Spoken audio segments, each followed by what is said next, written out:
ఉన్న బంగారాన్ని విడిపించి ఆ రోజు ఆన్లైన్ రేటుకే మేము కొంటాం. Sharma gold company.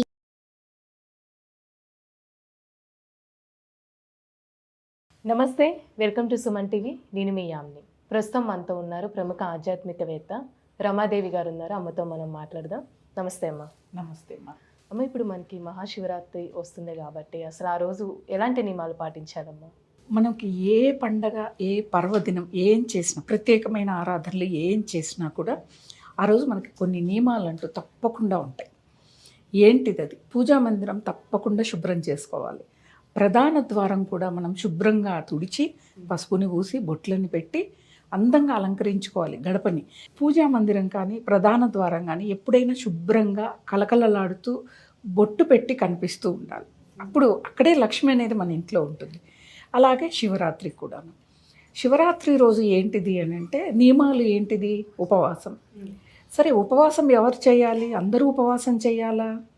ఎవరు ఉపవాసం చేయాలి, ఎవరు చేయకూడదు అనేవి కూడా ఇక్కడ ఉంటాయి. మనకి ఈ నియమాలు కూడా ఉంటాయి. అంటే అందరూ చేయొచ్చు కదా. శివరాత్రి రోజు ఉపవాసం చేస్తే పరమేశ్వరుడి యొక్క అనుగ్రహం ఉంటుంది కదా అని అనారోగ్య సమస్యలు ఉన్న వాళ్ళందరూ కూడా, అంటే acidity, ulcers, gas trouble, sugar, thyroid, migraine, ఇలా అనారోగ్య సమస్యలుండి ఎవరికైతే డాక్టర్ మీరు ఫాస్టింగ్ చేయొద్దు అంటారో వాళ్ళు చేయకూడదు. ఈ నియమం తప్పనిసరి. లేదు మేము అవి చేసి ఇవి చేసి మేము చేస్తాము అని అంటే హాస్పిటల్ పాలైతే పుణ్యం కంటే పాపమే ఎక్కువగా వస్తుంది. ఎందుకంటే మనకి ఉపవాసం కఠినంగా చేయమని ఎక్కడ మనకి చెప్పలేదు. ఎందుకు అంటే ఆ రోజు మనకి బాగా కడుపు నిండా తిన్నాం అనుకోండి, భగవంతుడి దగ్గర పూజ చేస్తే నిద్ర వచ్చేస్తుంది, తమోగుణం ఆవరిస్తుంది. కాబట్టి ఉపవాసం అంటే సాత్విక ఆహారం తీసుకుంటూ ఉపవాసం చేయాలి. అలా ఈ నియమం తప్పనిసరి. ఎక్కువగా మౌనాన్ని పాటిస్తూ భగవన్నామస్మరణ. శివరాత్రి అంటే లింగ ఆవిర్భావం జరిగింది కాబట్టి ఓం నమ శివాయ అని, లేకపోతే ఏదో ఒకటి లింగాష్టకం, బిల్వాష్టకం, విశ్వనాథాష్టకం, వచ్చిన వాళ్ళైతే రుద్రం, నమకం, చమకం, ఇలాంటివి ఆ రోజంతా చేస్తూ ఈ నియమాలు పాటిస్తూ, అంటే ఇవి తప్ప వేరే మాట్లాడకూడదు.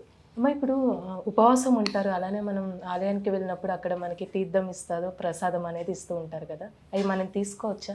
ఇది చాలామందికి సందేహం ఉంటుంది. ఉపవాసం ఉన్నామని ఇంటికి తెచ్చి ఆ ప్రసాదాన్ని అందరికీ ఇస్తారు. మామూలుగా శివాలయంలో ఇచ్చే ప్రసాదం అక్కడ ఉన్న చండీశ్వరుడికి చెప్పి అక్కడే తిని వస్తే మంచిది అని పెద్దవాళ్ళు చెప్తూ ఉంటారు. కానీ మనకి ఇక్కడ అక్కడి నుంచి ప్రసాదం ఉపవాసం కదా అని ఇంటికి తెస్తారు. మీరు స్వీకరించని వాళ్ళు కొంతమంది ఏంటిదంటే చిన్నప్పటి నుంచి పెద్దవాళ్ళు ఏ రకంగా అలవాట్లు, ఆచారాలు నేర్పారు, దాన్ని మార్చుకోలేరు తొందరగా. దానికి తప్పు పట్టాల్సిన అవసరం కూడా లేదు.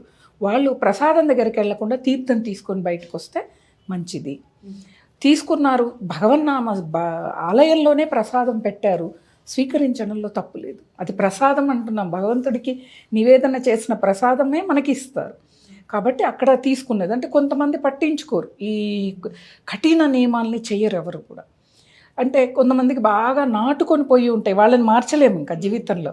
అలాంటప్పుడు వాళ్ళు మాత్రం ప్రసాదం జోలికి వెళ్లకుండా తీర్థం తీసుకొని రావచ్చు. కొంతమంది నీళ్లు కూడా తాగరు. నీళ్లు కూడా తాగకుండా కఠిన ఉపవాసం చేసి సాయంకాలం అభిషేకం చేసి నక్షత్ర దర్శనం అయిన తర్వాత అప్పుడు నీళ్లు తాగేవాళ్ళు. అయితే మనకేంటిది అంటే యుగాలు గడిచే కొద్దీ మన ఆరోగ్య పరిస్థితి సరిగా ఉండట్లే. పుట్టిన పిల్లవాడి దగ్గర నుంచి కొంతమందికి గర్భస్థ శిశువు కూడా షుగర్ ఉన్న వాళ్ళు పుడుతూ ఉన్నారు ఇప్పుడు. అవునా? అట్లాంటి పరిస్థితుల్లో ఉన్నాం కాబట్టి మనకి అందులో కలియుగంలో చాలా నియమాలు లేవు, చాలా పూజల్ని తగ్గించారు, యజ్ఞాలు, యాగాలు మనకి లేవు. ఒక మంత్ర జపంతోనే మనల్ని తరించేలాగా మన ఋషులు మనకు అందించారు. అలాంటిది భగవన్నామ స్మరణ చెయ్యండి ప్రతిరోజు కూడా. ఇప్పుడు ఓం నమ శివాయ అనేది ఒక శివరాత్రి రోజు ఎందుకు చెయ్యాలి? మీరు చేస్తున్న ప్రతి పనిలోనూ పనిచేసేటప్పుడు అదే నామం చెప్పుకుంటూ పనిచేస్తే పుణ్యం వస్తుంది. శివరాత్రి రోజు ఎవరు చెప్పినా చెప్పకపోయినా మీరు మామూలుగా చేసేస్తారు. అయితే ఈ నియమాలను, అంటే ఆలయానికి వెళ్ళాం, అయ్యో ఆ గుర్తులేక తీర్థం తాగామని చాలామంది మానసికంగా బాధపడతారు. బాధపడాల్సిన అవసరం లేదు, అది శివుడి యొక్క ఆజ్ఞ. నువ్వు ఈరోజు ఇక్కడ తీర్థం తీసుకోవాలి, ఇక్కడ ప్రసాదం తీసుకోవాలని శివుడి ఆజ్ఞ అయినా లేనిది చీమైనా కుట్టదు అంటారు కదా, అలా ఆయనే మనకి తాపించాడు. ఇప్పుడు ఒక్కొక్కసారి చాలామంది కళ్ళు తిరిగి పడిపోతారు. ఉపవాసం చేస్తూ నీళ్లు తాగకపోతే తలనొప్పి వస్తుంది. అంటే బీపీ ఉన్నవాళ్ళు ఆ రోజు ఏమీ తినకపోతే ఆ బీపీ లెవెల్స్ తగ్గి కళ్ళు తిరుగుతాయి, తల పట్టేస్తుంది. వాళ్ళు ఏం చేయాలి? కొబ్బరి నీళ్ళనైనా తాగమంటారు. కొబ్బరి నీళ్ళు ఏంటిదంటే అన్నిటిని బ్యాలెన్స్ చేస్తుంది. తలనొప్పి అనేది తగ్గుతుంది. అలా వాళ్ళు కొబ్బరి నీళ్ళని తీసుకోవాలి. అంతేకాని ఎట్లా పడితే అట్లా ఎవరికి ఇష్టం వచ్చినట్లు వాళ్ళు ఈ ఉపవాసాలు చేయటం పాపానికి హేతువు. ఇది మాత్రం తప్పనిసరి, ఎక్కడా లేదు. కొంతమంది చాలామంది మనం తీర్థయాత్రలకు వెళితే ఈ సమయంలో ఎక్కువగా రామేశ్వరం, కాశీ, శ్రీశైలం, శ్రీకాళహస్తి మనకు దగ్గరలో ఉన్న శైవ క్షేత్రాల దర్శనానికి వెళితే కొంచెం ఉదయం వెళ్ళి సాయంత్రం వచ్చేలాగా వెళ్ళే క్షేత్రాలకు వెళ్ళినా కూడా మరి అక్కడ మనందరికీ కూడా టిఫిన్లు చేసి పెడతారు, ఉప్మా, మరమరాలు ఇలాంటివి. మరి వాళ్ళు ఎందుకు దేవస్థానంలో పెడుతున్నారు ఆలోచన ఎందుకు రాలేదు? తినేవాళ్ళు ఉంటే, అంటే అనారోగ్య సమస్యలు ఉన్న వాళ్ళు ఉంటే ఆ ప్రసాదాన్ని స్వీకరిస్తారు. ఉపవాసం ఉన్న వాళ్ళు అటువైపుకు వెళ్ళరు. ఇంకొకటి, ఈ ఉపవాసం ఎవరెవరు చేయాలన్న నియమాలు కూడా ఉన్నాయి. మంచంలో ఉన్న వృద్ధులు చేయకూడదు, ఎందుకంటే అప్పటికే వాళ్ళు ఔషధాలు సేవిస్తూ ఉంటారు.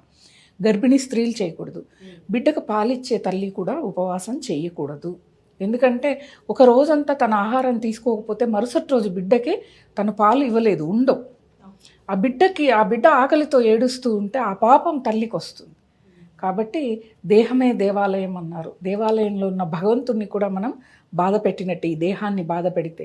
మనం ఉల్లి వెల్లుల్లి లేకుండా ఆహార పదార్థాలు కొంచెంగా స్వీకరించవచ్చు, లేదా పళ్ళు, పాలు, ఈ ఇంకేవైనా సాత్విక ఆహారాలు ఏవైనా ఉంటే స్వీకరించవచ్చు. ఇలా ఉపవాసాన్ని అయితే చేయాలి. ఆలయంలో తీసుకున్నామా, ఇంట్లో తీసుకున్నామా అనేది లెక్క కాదు, ఎక్కడైనా ఒకటిగానే ఉండాలి. చాలా చక్కగా తెలియజేశారమ్మా, ధన్యవాదాలు.